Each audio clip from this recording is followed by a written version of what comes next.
করল্লা ভাজি করব। করল্লাগুলো সুন্দরভাবে কাইটা পরিষ্কার করে নিয়েছি, সাথে একটু আলুও দিয়েছি। আলু দিলে করল্লা ভাজিটা খেতে মজা হয়। আর এখানে বেশি করে পেঁয়াজ কুচি করে নিয়েছি আর মরিচ ফালি করে নিয়েছি। ভাজিতে একটু পেঁয়াজ কুচি বেশি দিতে হয়। করল্লা ভাজি করার জন্য দিয়ে দেবো তেল। আসসালামু আলাইকুম গাইস, আপনারা সবাই কেমন আছেন? দিয়ে দেবো পেঁয়াজ কুচি আর মরিচ ফালি। পেঁয়াজটা ভালোভাবে ভেজে নেব।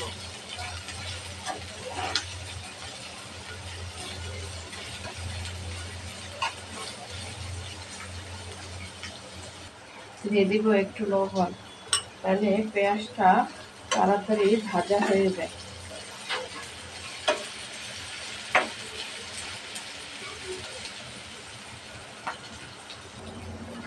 পেঁয়াজটা ভালোভাবে ভেজে নিয়েছি। পেঁয়াজটা ভালোভাবে ভেজে নিল ভাজি অনেক মজা হয়। দিয়ে দিব করলা। এভাবে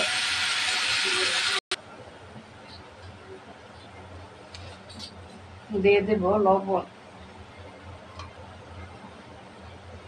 সামান্য হলুদের গুঁড়া।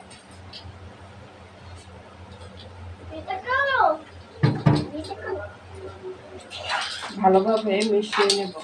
একটা ছাঁকনিতে সেঁকে রাখলে পানিটা ভালোভাবে ঝরে যায়।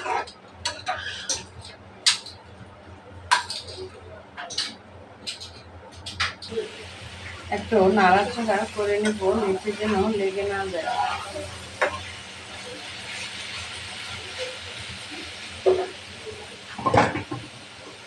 ঢাকনা দিয়ে ঢেকে দেবো সিদ্ধ হওয়ার জন্য। ভাজিটা সিদ্ধ হয় নাই, আবার একটু আলতোভাবে নাড়াচাড়া করে নেব।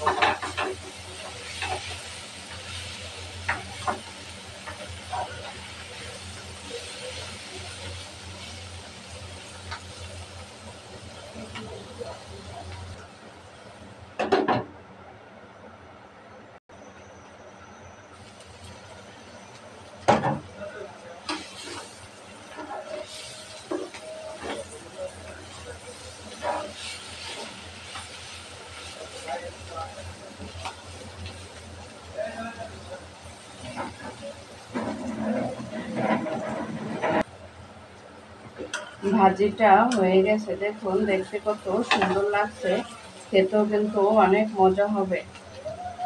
করলা ভাজি কিন্তু আমার বাচ্চাও অনেক পছন্দ করে। আর ভিডিওটি যদি আপনাদের কাছে ভালো লেগে থাকে তার শেয়ার করে দেবেন আর কমেন্টে জানাবেন। আল্লাহ হাফেজ।